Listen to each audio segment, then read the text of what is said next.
Hello, Ford. Ford. Yes, sirree. You've got another stallion coming out of the old barn there, coming out of the stalls.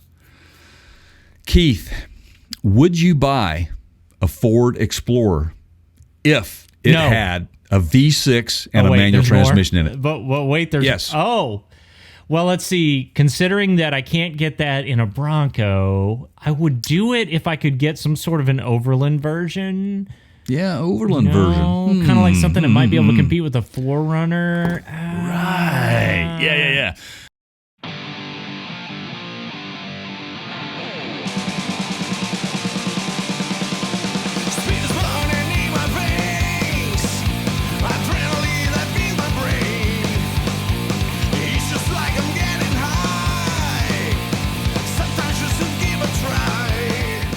I don't know if they're going to do that with this, but look, guys, Ford has just announced the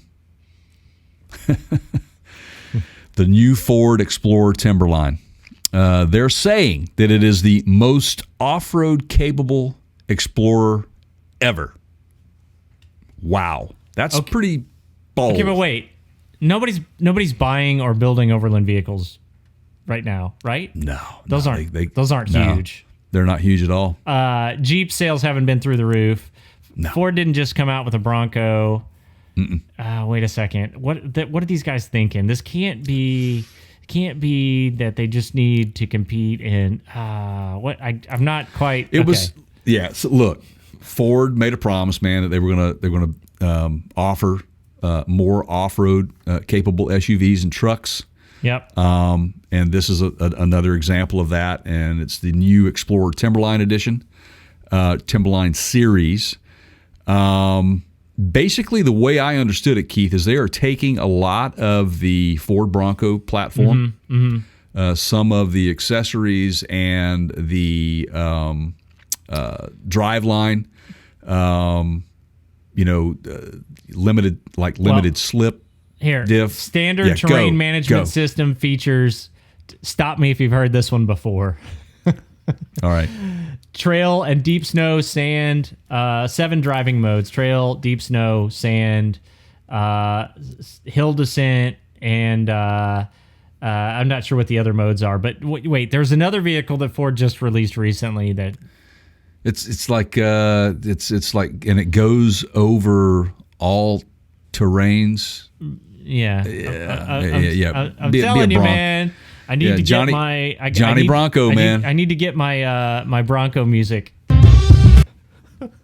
right, there you go, man. Anyway, yeah. So it's just basically it's a Bronco with a Explorer. What have we said? Repeatedly on this program. But which, by the way, if you haven't heard us, partscounterguru.com, hit the podcast tab and you can subscribe, get the full podcast. We have repeatedly said peer pressure drives the automotive industry.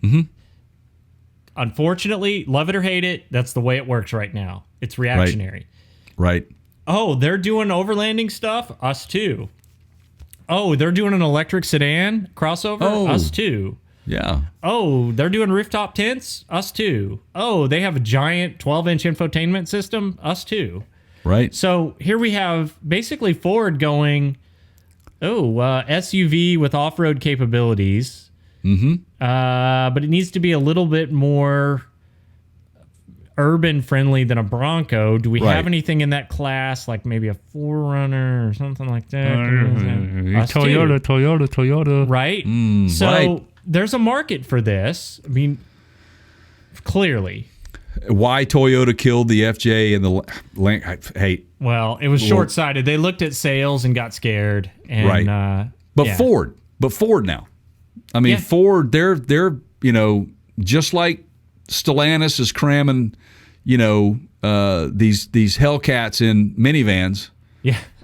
Ford is turning their SUVs into off-road capable models, and I think that the Explorer over like obviously the Expedition would be too much. This fits into the segment of the Bronco because it's of the similar size.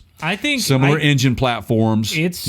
I think they're going after 4Runner traffic. crowd. I Well, really sure. do. Toyota blew it, man. Here's what we know: they're putting steel skid plates under this thing. They are raising the ride height almost an inch. Torsen limited slip differential. Yep. So putting the Bridgestone Dueler tires. I mean, that's industry standard off road. Yeah.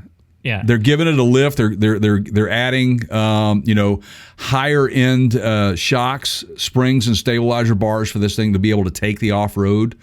This is for someone who is looking for a little bit more luxury than the Bronco. This is the way to go. This is that mom needs an SUV, but daddy needs to go off road and camping and stuff. Yeah, right. This is that. Right. This is that one vehicle fits all, and it makes complete sense because with the Bronco, it's targeted at the overlander. That's guys like me. Someone who likes to get out back all the time. I don't care about taking soccer teams to practice. Y'all find your own way there.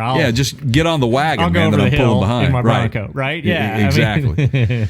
So, do you think that this is a smart move by Ford, Keith? Well, I mean, really, what do they got to lose? Nothing. It's not a completely new model. It's not a completely new product line. It's basically a version of an existing product. They're just making a new version of the Explorer. I mean, GM's doing it with their Trail Boss on the Silverado.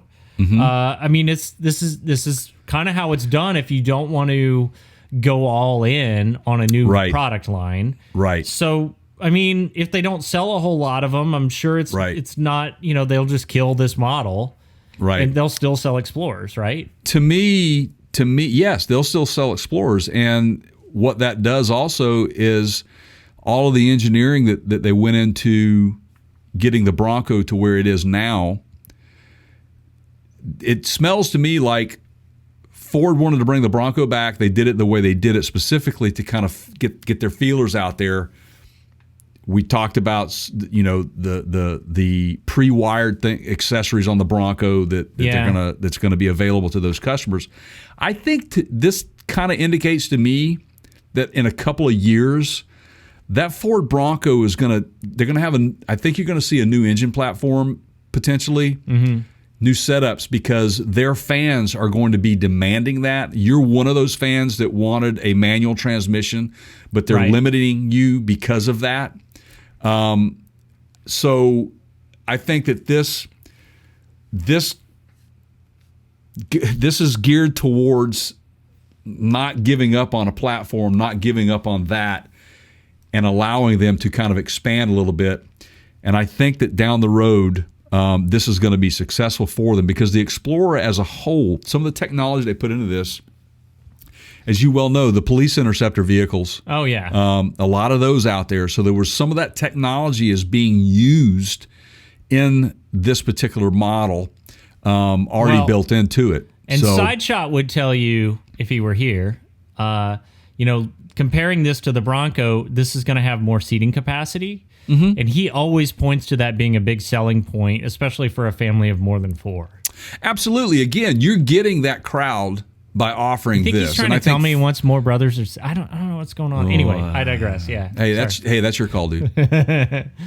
Well, it's not my call. I've made the call, and it's not. Anyway, I found out what made that happen, and we came to an agreement. This show just went completely off the rails. Okay, but anyway, no, I think that he makes a lot of sense, because you now what are you doing? You're getting the entire crowd, people who want more room and not necessarily a vehicle that you can pull the doors off and get wet and hose out. Man. Not everybody wants that. I mean, you don't necessarily have to climb, canyons in Moab. To go off-road and find a nice, Bureau of Land Management camping spot. Right. And if your wife starts screaming too loud, just shove her in the back and, zip ties. That's all I'm saying. I mean... right. So, look... I'm kidding, people. I'm kidding. So, Ford released a statement and basically said that it joins...